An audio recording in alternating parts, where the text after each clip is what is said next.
Focus machine එක ක්‍රියා කරන ආකාරය. පළමුව ඔබගේ නෝට්ටු ටික වෙන් වෙන්ව තබා ගන්න මෙන්න මේ ආකාරයේ දිස්සෙන පරිදි.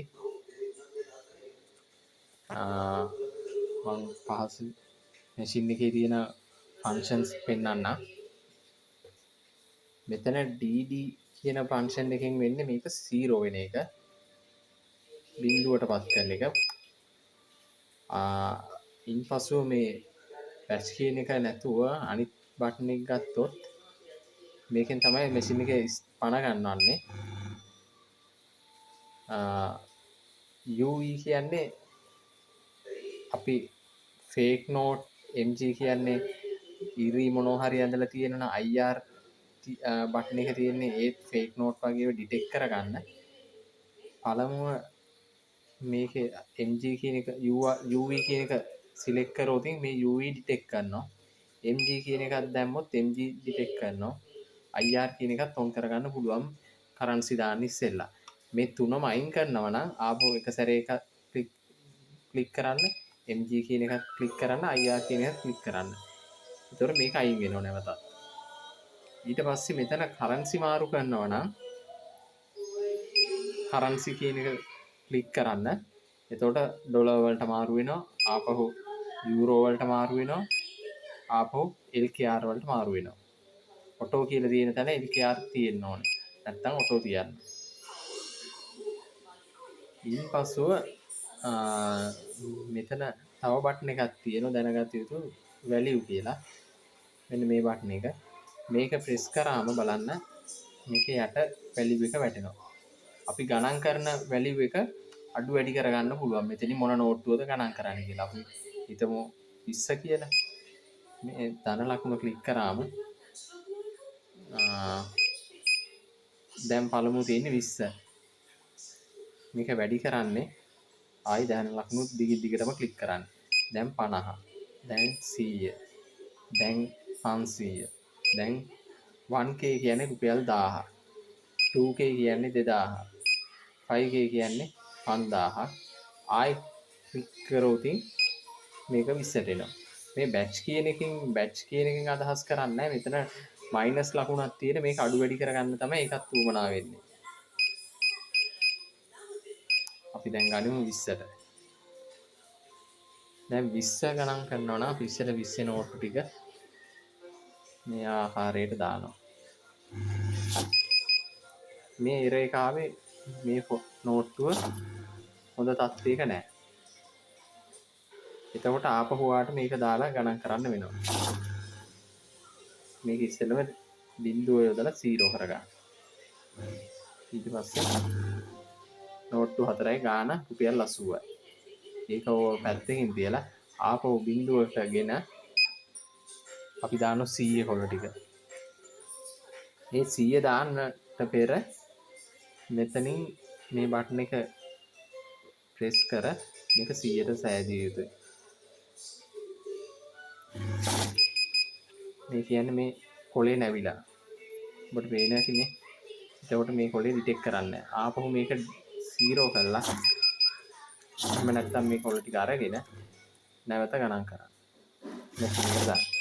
මේ කියන්නේ මේ නෝට් එක අයින් කරලා ගණන් කරන්න කියලා.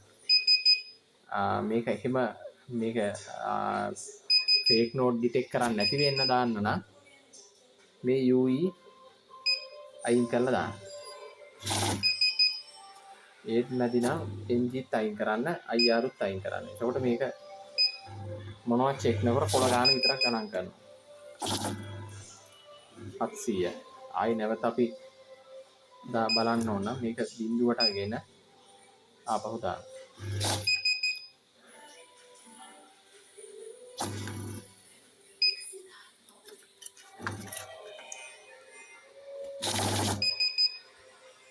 මේ ඒ කොලයක් මේකේ තියෙන ප්‍රශ්නයක් වෙච්ච. මේ කොලේ කැඩිලා තියෙන්නේ මෙතනින්. මේකෙන් තමයි මේ නෝට් එක ගන්න නැත්තේ. මේක අයින් කරලා අපි ඉතුරු ටික ගණන් කරනවා. ආයි නැවතත් ගණන්.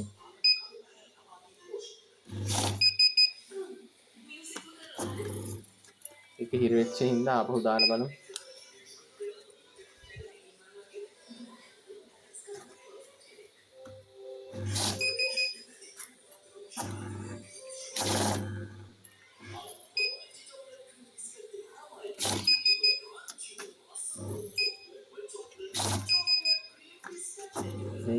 පරණ වෙච්ච හින්දා තමයි මෙච්චර මේ අමාරු මේක ගණන් කරන්නේ.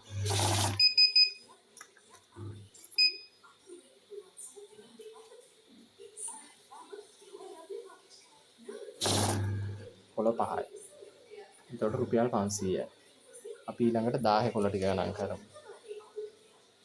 ආයි මේක වැලියු එක 1000ට ගන්නවා. 1k කියන්නේ 1000යි. කොළේ දාන්න. කොළේක ප්‍රශ්නයක් තියෙනවා. ආයි මේ කොළේ ගන්නවා.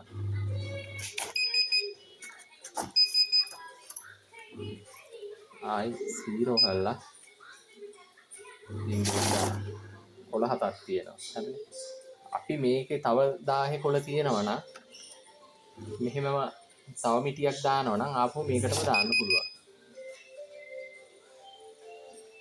ආපහු වැරදි නම් මේ කොළේ අයින් කරලා ආපහු දාලා ගණන් කරනවා.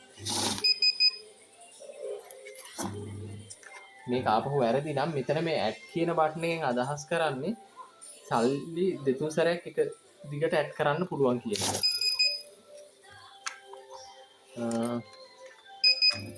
අපි මේක 1000 ටික අයින් කරලා අපි 5000 දානවා නම් මේකට 5000 5k කියන්නේ 5000 කොට ගණන් කරන්න.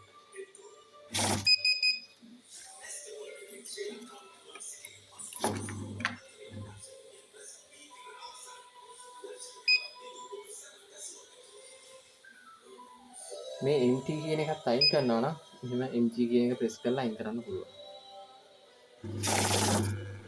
කොළ 9ක් තියෙනවා.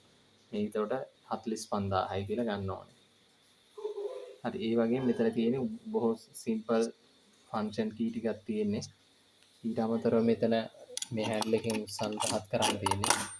මෙතන පොඩි ස්විච් එකක් තියෙනවා on off. සහ මේක නෝට්ටු යන වේගය අඩු කරන්න පුළුවන් මේ බටන් එක කරකාලා. මේක සාමාන්‍යයෙන් කරකවන්න එපා. එපමණයි මේ මැෂින් එකේ තියෙන්නේ. මෙතන එක්ස්ටර්නල් ඩිස්ප්ලේ එකක් තියෙනවා සයිට් එකේ. ඊට අමතරව තව එක්ස්ටර්නල් ඩිස්ප්ලේ එකක් හයි කරගන්න පුළුවන්. මේ තියෙන්නේ කස්ටමර්ට පේන්න ඩිස්ප්ලේ එකක් තියෙනවා. මේ ෆන්ක්ෂන් ටික තමයි තියෙන්නේ. මේක ස්පීඩ් එක කන්ට්‍රෝල් කරගන්න පුළුවන් මෙතනින් දාන්නේ කොහොමද කියලා. නෝට් එකේ සයිස් එක හදාගන්න පුළුවන් මෙතන බටන් එකේ කරකවද්දි. මේක ඉච්චර ලොකු අමාරු දේවල් නෙවෙයි. ඕද ෆෝන් කියන්න පුළුවන් ඕනම ප්‍රශ්නයක්. එහෙනම් thank you.